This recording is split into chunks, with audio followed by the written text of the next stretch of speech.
Oke, kita kembali melanjutkan perbincangan. Saya mau ke Mas Diman dulu. Mas Diman, apakah memang SMRC juga kemarin memotret implikasi dari politik dinasti dan juga kan sebenarnya praktek-praktek politik dinasti ini kan di luar itu juga sudah ada dari dulu begitu ya. Apakah ini juga menjadi sorotan dari masyarakat kita? Iya, ya, betul sekali bahwa sebenarnya praktek politik dinasti itu sudah ada, terutama di daerah-daerah. Tetapi saya kira kenapa kemudian ini menjadi menarik sekarang karena ini untuk pertama kalinya praktik politik dinasti ini terjadi di level nasional. Kalau di daerah misalnya yang paling terkenal yang banyak sekali studi mengenai itu di Banten misalnya kan kita sudah tahu itu. Banten. Tetapi di level nasional itu tidak pernah terjadi. Bahkan sejak Soekarno ketika ia masih menjabat tidak ada misalnya putranya atau putrinya yang maju sebagai pejabat publik katakanlah begitu. Soeharto sekalipun itu tidak ada yang maju sebagai capres. Di ujung kekuasaannya ya ada putrinya yang menjadi menteri. Itu saja catatannya. Setelah itu tidak ada sampai kemudian sekarang.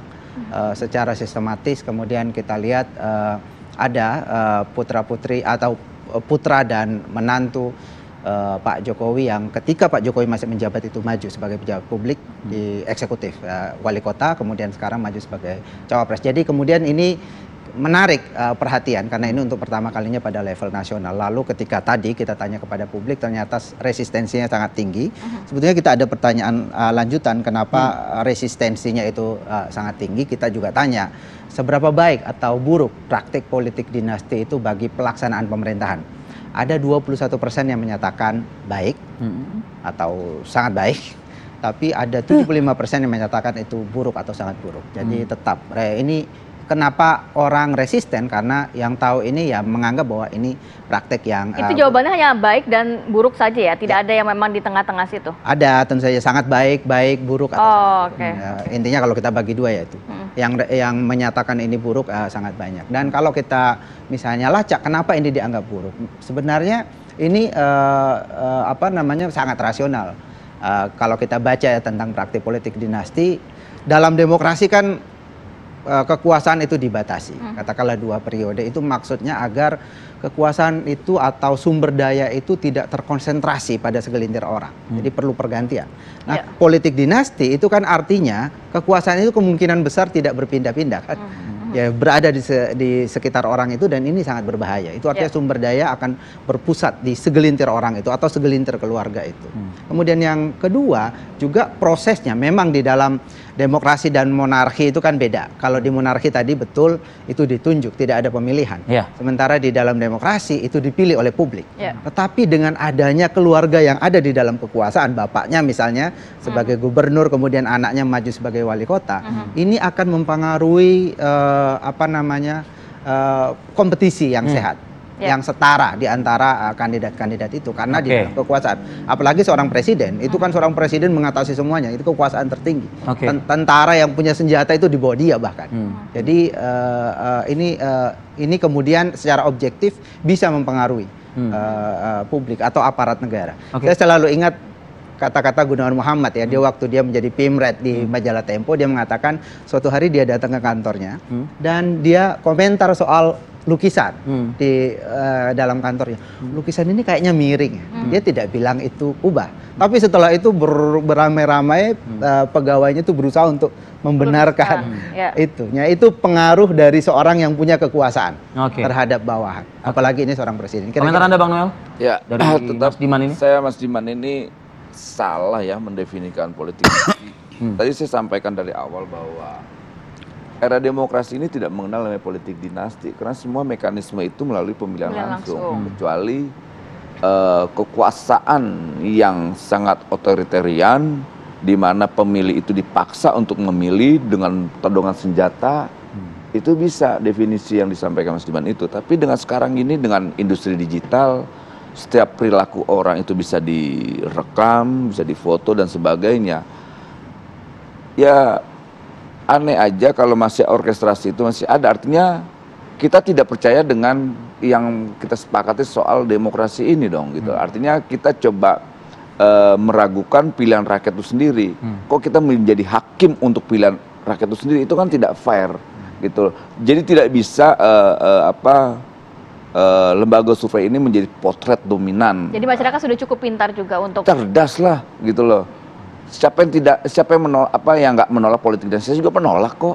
Tapi apakah proses demokrasi ini kita tolak? Nggak bisa. Tapi apapun itu kan ada rilis yang disampaikan oleh lembaga survei. Tapi nggak bisa juga 2000 sekian, 2200 itu mewakili sekian ratus juta lah. Tidak menggambarkan secara keseluruhan. Tidak bisa menggambarkan itu dan tidak bisa mewakili. Tapi tetap kita harus menghormati ya lembaga, karena mereka juga kan pasti punya pertanggungjawaban secara moral dan politik. Tapi harus dipahamin, jangan sampai salah definisi. Akhirnya apa? Respon publik pun jadi salah. Kita kan punya tanggung jawab moral soal Artinya itu. penjelasan dari Mas Diman tadi, Anda sedikit banyak mengkhawatirkan juga. Bukan mengatakan, ya menolak lah. Menolak definisinya salah. Seakan-akan bahwa oligarki dinasti itu kan namanya dinasti kan dia ditunjuk langsung. Anaknya mau dia berkuasa menjadi panglima. Karena dia kerabat, keluarga, anak dan sebagainya ditunjuk lah untuk menjaga kekuasaannya. Tidak ada mekanisme pemilihan langsung. Tadi kalau kata Mas Dimas dari survei begitu ya, dari risetnya memang selama ini politik dinasti terjadi di daerah, baru kali ini. Makanya itu menarik untuk diangkat menurut Mas Dimas. Lah makanya yang dinasti itu yang mana namanya dinasti? Saya mau kasih tahu dulu, tanya dulu Mas Diman. Apakah yang dilakukan Mas Gibran nanti melalui mekanisme pemilihan langsung itu apakah politik dinasti? Oke. Kemudian dia punya nama besar bapaknya di belakangnya, itu persoalan lain. Itu kan tetap rakyat menjadi penentu, gitu loh, kecuali dipaksakan oleh Jokowi. Semua rakyat kamu harus pilih anak saya Gibran. Nah itu saya juga nolak. Jangankan lembaga survei, kita juga nolak. Sinton juga masih nolak. Dia Sinton begini nolak, apalagi saya. Mas Sinton gimana tanggapan Bang? Dalam era politik modern itu ya menggunakan pengaruh kekuasaan kerabat tadi itu, ya yang seperti sampaikan Mas Diman tadi untuk hasrat kekuasaan tadi. Nah sekarang itu semua terkonfirmasi, ya. Terkonfirmasi maksudnya? Terkonfirmasi dengan putusan kan 14 Februari kan belum Bang. Oh iya, proses itu tadi itu menegaskan bagaimana ya pengaruh kekuasaan tadi, kekerabatan itu mampu mempengaruhi. Jadi yang tadinya itu kepentingan publik menjadi kepentingan private. Tapi publik aja yang tahu hanya 30%, Bang. Iya, 37%. Publik yang tahu itu persoalan 30%. Kalau tahu itu kan persoalan informasi, Pak. Gitu loh. Iya. Tahu. Gimana mau peduli kalau nggak tahu begitu, Bang, maksudnya? Oh iya, tahu itu kan tentang penyebaran informasinya. Iya. Gitu loh. Kalau semakin luas masif pemberitaan informasinya tentang bagaimana proses politik dinasti itu dalam arti menggunakan pengaruh kekuasaan kerabat tadi ya. Kalau kita lihat tuh kan jelas tuh ya, putusan paman, nabrak aturan. Hukum itu kan publik, Pak. Bukan private. Tapi kekuasaan itu ada di tangan publik juga kan, Bang Masinton? Apa? Kekuasaan itu kan ada di tangan publik harusnya kan? pada tangan publik. Yang berlangsung pada waktu 5 menit di dalam TPS itu nanti kan begitu. Ya prosesnya kan di proses awal, Pak. Ya kita yang mau kita pilih tadi, prosesnya dari awalnya kan cacat, Pak. Gimana loh? Cacat Bang? Ya cacat dong. Ya cuman Noel pasti bilang enggak, gitu loh. Itu tadi. Diintimidasi nih, ada intimidasi nih. Ya enggak, bukan intimidasi, ini relasi namanya. Bukan intimidasi, relasi. Jadi ini ada putusan itu kan bermasalah. Ya, itu ya kental yang disebut tadi faktor kerabat itu, Pak. Gitu loh. Ya. Ini yang membuat risau sebetulnya. Loh. Lah iya sebelum menjadi peserta pemilu kan ini, Pak. Sumbernya kan di sini masalahnya. Iya. Ya. Ditabrak tuh. Hukum itu kan publik, Pak. Bukan private. Ditabrak tuh ajas publik tadi itu. Ajas kepentingan umum tadi menjadi kepentingan private. Ya, diri dan keluarga. Itu aja, Pak. Oke. Baik, kalau gitu terakhir dari Anda, Mas Diman. Ya, saya kira kalau boleh saya menanggapi tadi ya betul bahwa di dalam politik dinasti memang akrab di kerajaan, sistem kerajaan yang tidak demokratis, tapi bukan berarti di sistem politik demokratis itu tidak bisa terjadi. Dan ini sebenarnya pembahasan yang sangat lumrah di dalam dunia akademik.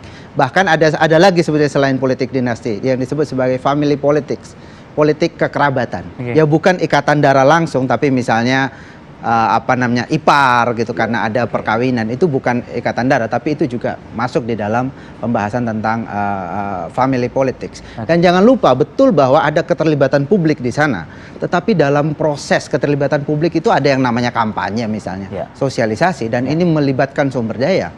Dengan adanya kekuasaan, pemegang kekuasaan tentu mereka punya sumber daya yang lebih dibanding yang lain. Ini yang membuat politik dinasti menjadi tidak setara di dalam sistem demokrasi. Baik, baik, terima kasih banyak Mas Diman, Bang Masinton, Bang Noel sudah hadir. Sehat selalu. Assalamualaikum. Waalaikumsalam. Oke.